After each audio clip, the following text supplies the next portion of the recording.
Guys, मेरा नाम वैदी ही है और आज मैं आपको ये बताने जा रही हूँ कि किसी भी कॉम्पिटिटिव एग्जाम को स्मार्ट स्टडी के साथ क्रैक कैसे करते हैं।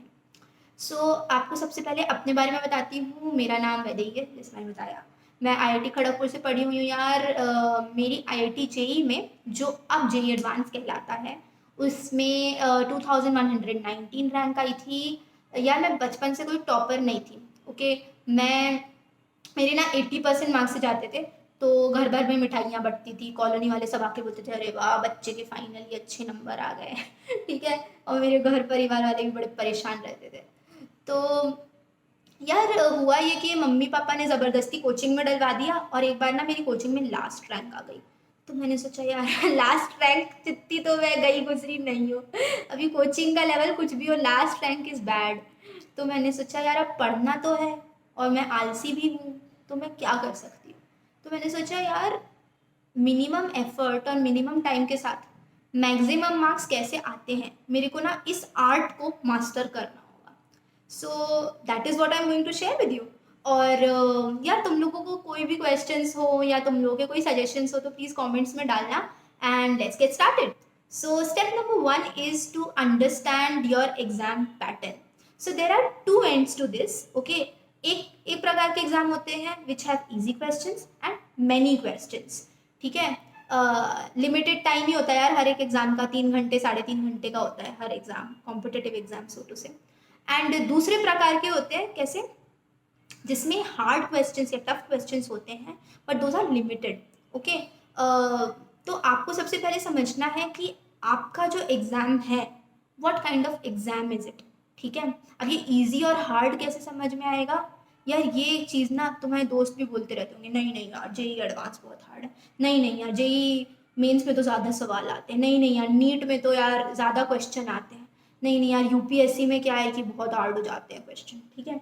तो ये तुम लोगों को ना एक general sense, if you are preparing you already would have.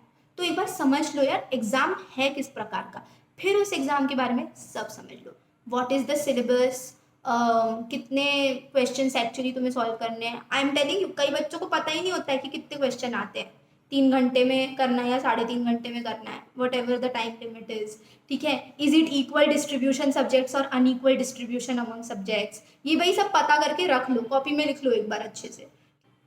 Step number 2 is study everything. ये सुनना अच्छा नहीं लगता, मुझे भी बोलना अच्छा नहीं लगता, मैं भी आलसी हूँ। लेकिन यार होता क्या है ना, कॉम्पिटिटिव एग्जाम में लोग बोलते बहुत हैं ये चैप्टर ज़्यादा आता है, ये चैप्टर तो आता ही नहीं है। या फिर ये मेरा स्ट्रॉन्ग है तो मैं इसी को और अच्छे से पढ़ लेती हूँ, या ये मेरा वीक है तो वैसे ही नहीं हो पाएगा, क्यों पढ़ना है। ठीक है। But it's very essential that you study everything, because you do not know यार उस एक एग्जाम में हो सकता है वो जो तुम्हारा वीक वाला चैप्टर था उसका सबसे इजी क्वेश्चन आ गया, जो तुम एक बार भी पढ़ लेते ना तुम सॉल्व कर देते। ठीक है। So why are you playing that gamble यार, you are not going to give this exam again and again, just read everything, study everything. At least एक बार ही सही कायदे से हर चैप्टर पढ़ो, whatever is in the syllabus, do not go out of syllabus. ठीक है।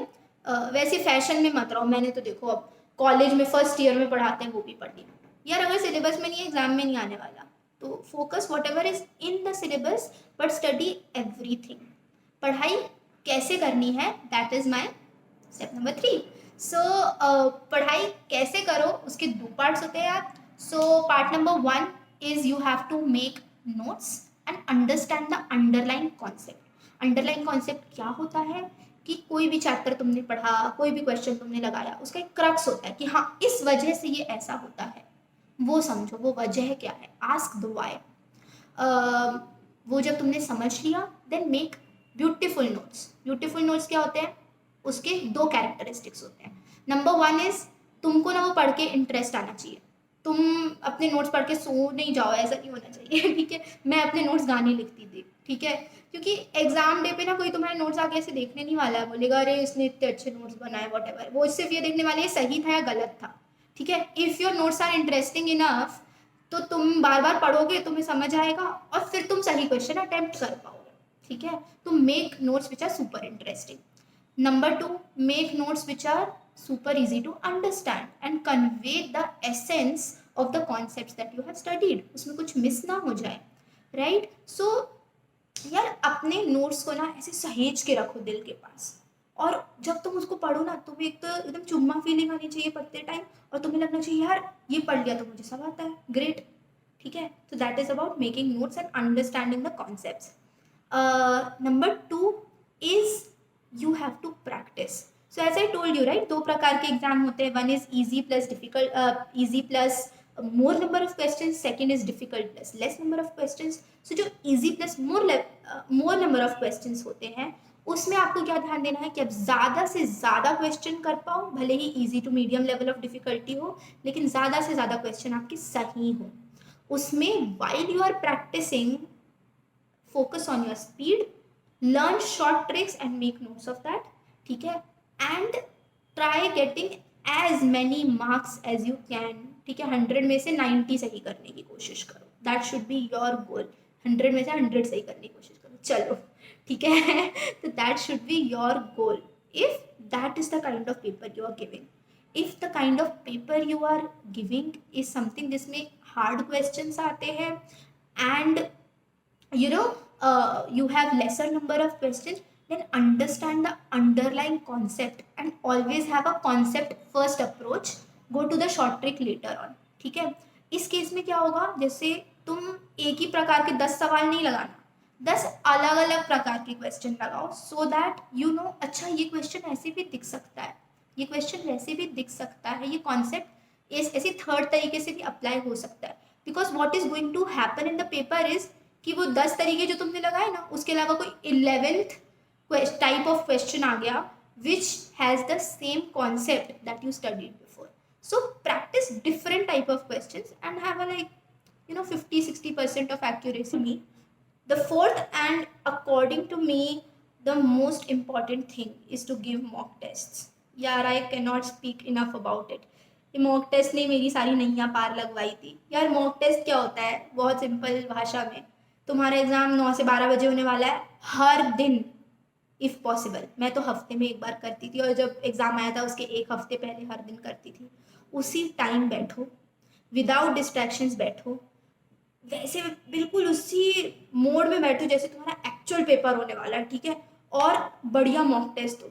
ठीक है, कैसे मॉक टेस्ट देने हैं, ऐसे मॉक टेस्ट देने हैं विच आर सुपर कॉम्पिटिटिव, जिसमें ना तुम्हें अपनी असलियत आंखों के सामने दिख जाए and which closely resemble the kind of paper you are giving. ऐसे मॉक टेस्ट मत देना यार जो आधे घंटे के हों और उसमें तुम्हें 10 क्वेश्चन लगाने हो बस। If your actual exam is going to be 3 hours, then give a mock test which is for 3 hours and has the same number of questions as your actual exam। ठीक है, do not do this कि यार मैं तो कम time दे दूंगा फिर practice कर लूँगा, that would not help। Okay यार, होता क्या है ना यार, मेरे साथ तो होता था, तुम लोग के साथ भी होता होगा, हमें ना मेन एग्जाम देने से ना डर लगता है कि शिट यार असलियत दिख जाएगी। बट होगा क्या ना, जब तुम एक्चुअल पेपर दोगे ना and you have not given enough mock test, तो उस टाइम जो डर लगेगा that will be 100 times more than अगर तुम मॉक टेस्ट दे देते। जब तुम मॉक टेस्ट देते हो ना, तो your main paper also becomes another test you are giving, it just matters a lot more. ठीक है, so get rid of that fear as soon as you can. When you start giving mock test, तुम्हें ना खुद ही की strategies मन में आने लगेंगी, खुद ही की शॉर्ट ट्रिक्स बनने लगेंगी। Be creative. ठीक है, अभी मॉक टेस्ट दे दिया, नंबर आ गए, उसके बाद क्या, एनालाइज एवरीथिंग। कोई चीज़ सही हुई तो समझो क्यों सही हुई, कोई चीज़ गलत हुई तो समझो क्यों गलत हुई। ठीक है, दैट इज़ वेरी एसेंशियल। ठीक है, अगर तुम्हें कोई पैटर्न्स दिख रहे हैं कि अरे ये क्वेश्चन तो बार बार आ रहा है, अरे इसमें तो मैं n की वैल्यू 0 डाल दूँ हमेशा आंसर आ जाता है। ठीक है, write that down in your notes, make two short tricks of yourself, it's all right. ठीक है, fifth thing is revise from your notes यार। ठीक है, अभी जैसे मैंने बोला कि कोई भी चीज़ तुमने सपोज एक चैप्टर को तुम 5 बार पढ़ लिया, so keep adding to that notes only.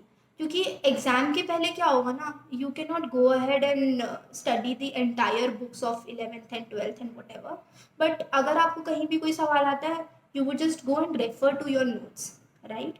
सो अगर तुम कोई एग्जाम दे रहे हो, तुम्हें कोई क्वेश्चन डिफिकल्ट लगा, whatever, add that thing to your notes, बीच में स्टेपल कर दो पेजेस। ठीक है, और keep refining your notes as you progress.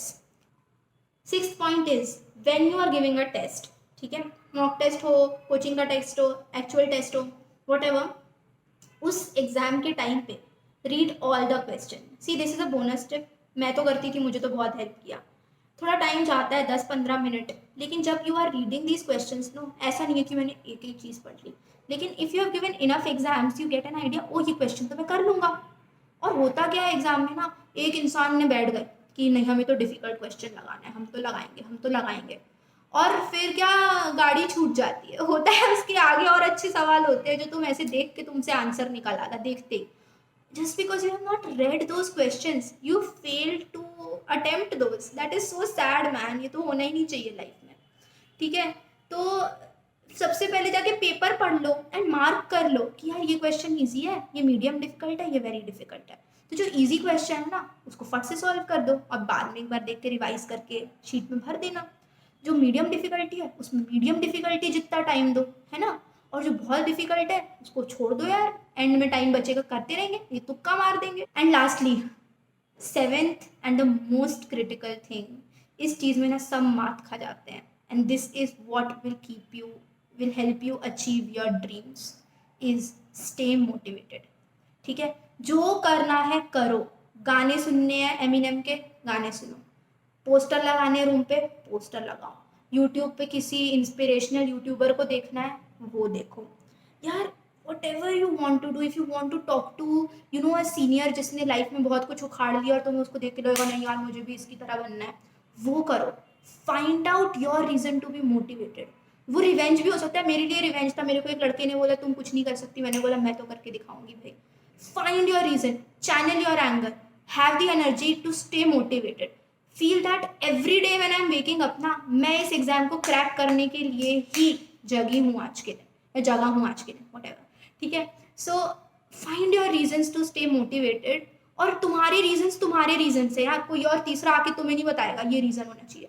Find your reason, apply that in your life, because it is now and never, literally take my word. ये चीज़ ना जो लोग बोलते हैं 10th के बाद 12th कर लो, 12th के बाद कॉलेज कर लो, उसके बाद ये कर लो, सब ऐसा होगा, यार सच में आई हैव फेल्ट दैट अगर आप कोई कॉम्पिटेटिव एग्जाम में फोड़ देते हो ना, उसके बाद आपकी लाइफ बहुत ईजी हो जाती है। So just leverage this opportunity, ये जो तुम्हें इतना ब्यूटीफुल टाइम मिला है इसको यूटिलाइज करो, और जो मैंने चीज़ें बताई हैं उसको ध्यान में रख के स्मार्ट स्टडी करो। 6-6, 7-7, 10-10, 12-12 घंटा पढ़ने की ज़रूरत नहीं है। मैंने मैक्सिमम किसी दिन में कुछ पढ़ा था तो that was 6 hours, average was 2 to 3 hours that I studied in a day. कई दिन में पढ़ती भी नहीं थी। ठीक है, it's okay if you are not consistent, but you should have immense motivation, you should have the right strategy, and that is how you will crack anything, right. हो सकता है तुम लोग की ना एग्जाम स्पेसिफिक कुछ डिटेल्स हो जो शायद मैं इस वीडियो में आंसर ना कर पाई हूँ। फॉर दैट सी स्टीयर मी में ना हर एग्जाम के लिए तुम्हें टॉप क्लास मेंटर्स मिल जाएंगे, so you can just go to the Steer Me website and app and just look there, find out the right mentor for you, go ahead and talk to them, समझो उन्होंने भाई क्या किया, उनके क्या reasons थे, वो उन्होंने पेपर कैसे दिया। Find your reasons to stay motivated, find your short tricks, find your strategies etcetera, and have that mindset कि यार ये तो मुझे करके ही रहना है, दैट्स ऑल। ठीक है, thanks a lot for listening to me, मैंने काफ़ी बड़बड़ की है ब्रो। अगर तुम्हें कुछ अच्छा लगा कुछ बुरा लगा कमेंट्स में बताओ, सब्सक्राइब करो, लाइक करो, शेयर करो, whatever you want to do, and just do it.